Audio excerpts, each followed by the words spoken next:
दोस्तों, जैसा आप जानते हैं, नॉलेज में बहुत बड़ी पावर होती है। कहा जाता है नॉलेज इज पावर, मतलब जिसके पास जितना नॉलेज होता है उसके अंदर इतनी ज़्यादा शक्ति होती है समझने की, सोचने की, जीवन को जीने की। लेकिन दोस्त, आपके पास नॉलेज बहुत है, भगवान ने आपको बल भी दिया है, शक्ति भी बहुत दिया है, लेकिन अगर आपको विनम्रता की कमी है, आपके अंदर सहनशीलता की कमी है, तो ये जो पावर है नॉलेज की और जो शक्ति की, ये ज़्यादा वैल्यूएबल नहीं रह जाती है। क्योंकि कहा जाता है कि जो इंसान के अंदर ज़्यादा विनम्रता है, जिसके अंदर ज़्यादा सहनशीलता है, वही इंसान आगे लाइफ में आगे बढ़ता है। जिस इंसान के अंदर विनम्रता नहीं है, स्वभाव में लचीलापन नहीं है, वैसे इंसान की समाज में कद्र कम होती है। दोस्त, अगर आप चाहते हैं कि आकर आपके पास नॉलेज है, आपके पास बुद्धि है, आपके पास बल है, लेकिन आप इसको सही से यूटिलाइज़ करना जानते हैं, तो आपको समाज में इज्जत मिलेगी। लेकिन अगर आपको ईगो है कि हमारे अंदर बहुत नॉलेज है, हमारे अंदर बहुत शक्ति है, मैं कुछ भी कर सकता हूँ, और आपके अंदर सहनशीलता की कमी है, स्वभाव में अच्छे स्वभाव की कमी है, तो आपके इस समाज में, आपके परिवार में कद्र कम होगा। अगर आप चाहते हैं कि हमारे समाज हमारे कद्र करे, हमारे समाज, हमारे घर परिवार हमको हमारे वैल्यू दे, तो इसके लिए आपको विनम्रता होनी पड़ेगी। विनम्रता में बहुत बड़ी शक्ति होती है। नॉलेज आपके पास है, ये सही है, लेकिन उस नॉलेज को आप सही से इस्तेमाल नहीं कर रहे हैं, आपके अंदर कठोरता की भावना है, विनम्रता की भावना कम है, तो आप उस लक्ष्य तक नहीं पहुंच पाएंगे जहां तक आप पहुंचना चाहते हैं। क्योंकि दोस्त, बहुत ऊंचा जाने के लिए, बहुत लंबे टाइम तक टिकाऊ होने के लिए आपको लचीलापन होना पड़ेगा अपने लाइफ में। ज़्यादा से ज़्यादा कोशिश कीजिए एक दूसरे को हेल्प करने की। जितना ज़्यादा आप दूसरे को हेल्प करेंगे, इतनी ज़्यादा लोगों से आपकी ज़्यादा वैल्यू होगी, उतनी ज़्यादा लोगों को प्यार, आपको लोगों से प्यार मिलेगा। अगर आप चाहते हैं कि मैं सिर्फ अपने पढ़ाई, अपने ज्ञान के बल पर सबको, दुनिया को जीत लूं, तो ये संभव नहीं है। अगर दुनिया जीतना है तो पढ़ाई और शक्ति के साथ साथ आपको विनम्र और लचीलापन होना चाहिए। लोगों को प्रति आपको प्यार और रिस्पेक्ट होना चाहिए। क्योंकि दोस्त, जब दूसरे को आप प्यार देते हैं, दूसरे को रिस्पेक्ट करते हैं, तो बदले में भी आपको रिस्पेक्ट और प्यार मिलेगा।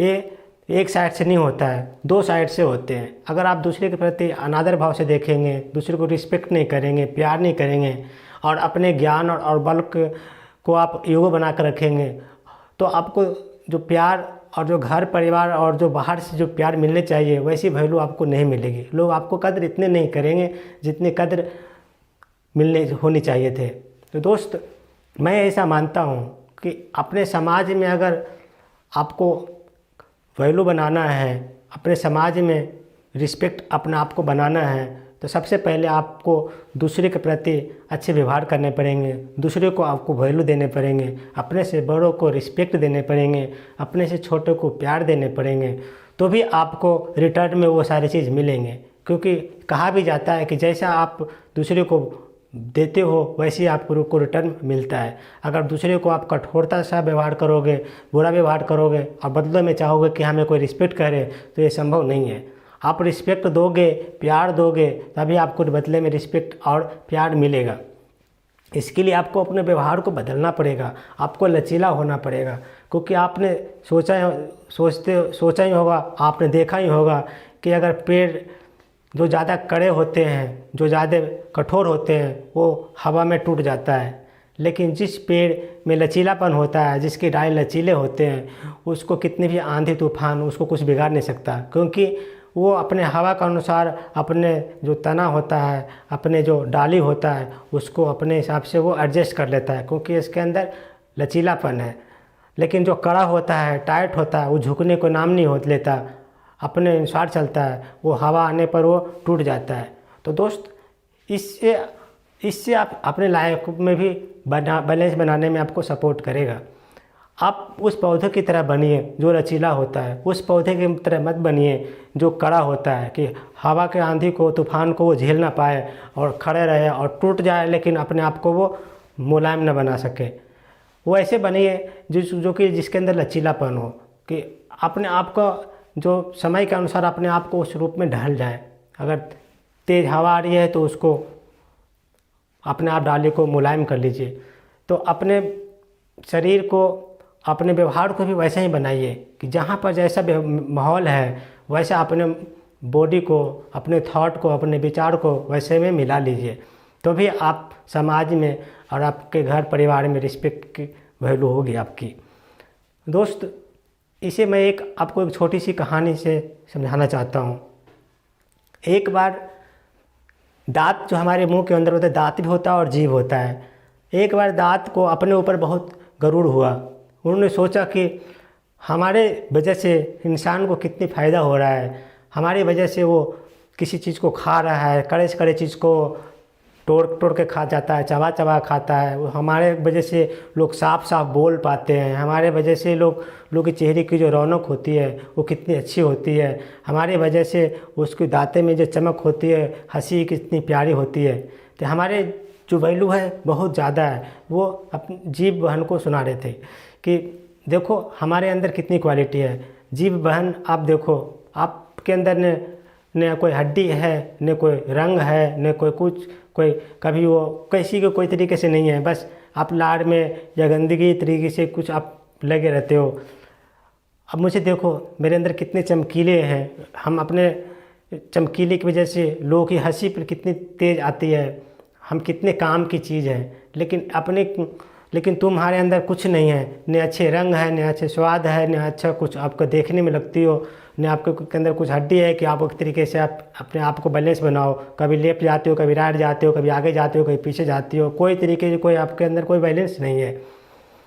तो जीभ बहन जो थी वो चुप हो जाती है और दांत जो है उसको चिढ़ाता है। जब भी उसको मौका मिले वो दांत जो है जीभ को जीभ को बहुत तरीके के मतलब उलाहना देता है कि तुम्हारे अंदर तो कुछ है ही नहीं। तो जीभ सोचते बहस करके भी क्या फ़ायदा, चलो ठीक है तुम अगर बोल रहे हो तो तुम्हारी वैल्यू ज़्यादा है। वो चुप रहती है। समय बीतता है। जब इंसान की उम्र हो जाती है तो आप देखते होंगे कि दांत जो है झड़ने लगता है। जब दांत झड़ने लगता है तो जीभ को मौका आता है बोलने का। जीभ बोलती है दांत को कि देखो एक दिन आप अपने आप को अकड़ रहे थे कि मैं बहुत चमकीला हूँ, मैं बहुत काम का हूँ, हमारे वजह से लोगों के चेहरे पर रौनक होती है, हमारे वजह से लोगों के चेहरे पर हंसी होती है, हमारी वजह से लोग खाना खाने में उसको हेल्प मिलता है। आज तुम क्यों झड़ रही हो? तुम्हारा आज क्या होगा कि तुम्हारे सारे दांत क्यों झड़ रहे हैं?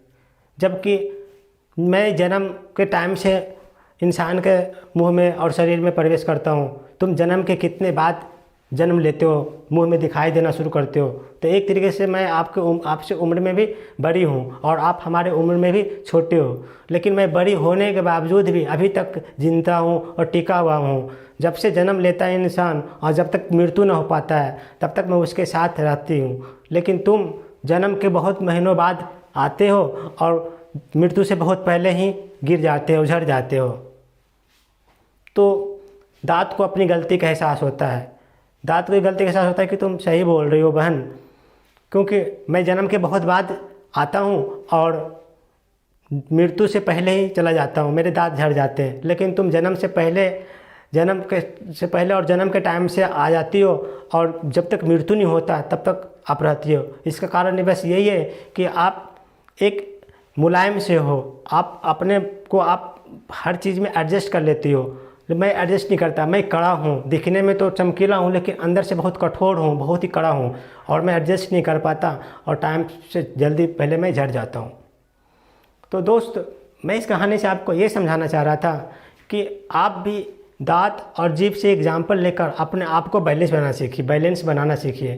दांत कितने भी कठोर क्यों नहीं होता है लेकिन उसको अपने पूरी लाइफ को वो सहारा नहीं दे पाता, पूरी लाइफ ख़त्म होने से पहले वो साथ छोड़ देता है। लेकिन जीभ को देखिए, जीभ जो होता है कितने मुलायम और कितने एडजस्ट करता है अपने लाइफ में। जिस तरीके का माहौल होता है उस तरीके का अपना बैलेंस बनाए हुए चलता है और जन्म के समय से लेकर मृत्यु के समय तक हमारा साथ देता है। दोस्त, लचीलापन है, क्योंकि उसके अंदर लचीलापन है और अपने लचीलापन के कारण वो इतना दिन तक वो एडजस्ट कर पाती है। दांत में लचीलापन नहीं है, वो कड़ा है, कठोर है, चमकता ज़रूर है लेकिन बहुत ही कड़ा है, कठोर है, उसको एडजस्ट करने की पावर और क्षमताएं कम है, इसलिए वो जल्दी झड़ जाता है। तो इस टाइप से हमारे लाइफ में भी होती है। आप जितने ज़्यादा मुलायम रहोगे, जितना ज़्यादा आपको सहनशीलता होगी, जितनी ज़्यादा आप एडजस्टेबल होगे अपने माहौल में, इतनी ज़्यादा आप टिक पाओगे, इतनी ज़्यादा आपको प्यार मिलेगी, रिस्पेक्ट मिलेगी और आपकी कदर होगी। आप अपने नॉलेज और अपने शक्ति के दम पर अगर आप अकड़ोगे, आप अपने अंदर ईगो और घमंड के महसूस से चढ़ोगे, लोग रिस्पेक्ट नहीं करोगे और बिल्कुल कड़े और कठोर पेड़ की तरह खड़े रहोगे, तो छोटी और सी हवा में और अगर तूफान आंधी कभी भी आप गिर सकते हो, क्योंकि आपके अंदर लचीलापन नहीं है। तो वैसे ही हमारे स्वभाव, हमारे मस्तिष्क पर भी प्रभाव पड़ता है। आप जितने लचीला रहोगे, अपने व्यवहार को जितने मुलायम बनाओगे, जितने लोगों के प्रति मिलनसार रहोगे, घुल मिल कर रहोगे, आपकी लाइफ इतनी ज़्यादा बड़ी होगी और इतनी ज़्यादा आपकी जीवन में बैलेंस होगा, जितनी ज़्यादा आप लाइफ में सफल होगे। तो दोस्त, नॉलेज ही सबसे बड़ी चीज़ नहीं है। नॉलेज होना सही है, शक्ति होना सही है, लेकिन उसको सही से उपयोग करने की जानकारी होना चाहिए, सही से उपयोग करना आना चाहिए। लचीलापन अपने स्वभाव को बनाइए, सहनशीलता अपने स्वभाव को बनाइए, रिस्पेक्ट और आदर की भावना अपने आप को बनाइए, तभी समाज और आपके घर परिवार और रिश्ते में आपको मिठास मिलेगी। अगर आप दूसरों को मिठास बांटेंगे तो भी आपको मिठास मिलेगी। दूसरों को कड़वाहट बांटेंगे और आप मिठास की उम्मीद करेंगे तो ये संभव नहीं है। अगर आप अपने लाइफ में मिठास चाहते हैं, अपने लाइफ में लोगों के विश्वास चाहते हैं, तो आपको सबसे पहले दूसरों के ऊपर विश्वास करना पड़ेगा, दूसरों को रिस्पेक्ट देने पड़ेंगे, अपने छोटे को प्यार, बड़ों को रिस्पेक्ट देने पड़ेंगे, तभी आपको रिटर्न में वो सारी चीज़ें मिलेंगे जो आप चाहते हो।